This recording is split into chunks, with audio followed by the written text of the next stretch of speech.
为了打造归仁沙仑成为智慧绿能科学城，也是全国绿能科技的示范场域，工研院和民间公司合作开发绿能。以这台小小的摊位为例，外部铺满了太阳能板，就是将白天的能源储存起来，24小时都可以供电，解决在户外插电的问题，还可以随时移动，吸引许多贵宾专程南下见证。我们昨天储的电都做过旅行，今天如果你们在卖咖啡还可以卖到明天。工研院为了打造净零碳排的目标和永续竞争力，今年在会场内还展出超过30种新创科技，要来协助南台湾抢占商机。其中，化合物半导体在提升能源效率和降低碳排放都可以发挥关键作用。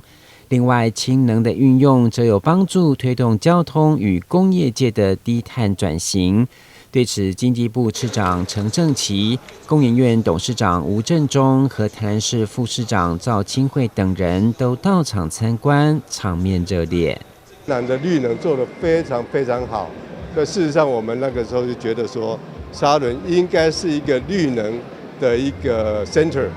那后来我们觉得呢，不只是绿能，而且是整个智慧科技跟绿能结合的一个非常好的地方。那经过8年，事实上大家可以看到这个成果。我们希望不管是在沙仑或者是市区，我们要在37个区里面都作为这个超电的这个或者是充电桩的这个设施这个也是大概在全国的首创城市，所以我们希望在充电桩的一个设备也跟工研院来做合作。现在大部分的钢铁业都是用天然气，我们也期待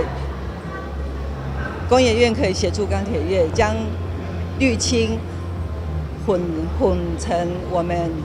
成燃料，可以协助钢铁业做节能减碳。配合2050年净零排放的产业政策，在沙仑园区所研发的前瞻科技和能源转型的概念，每年透过产学研的合作，成果都倍数增加，持续推动大南方产业成为世界净零碳排的示范区。记者顾文吉台南报道。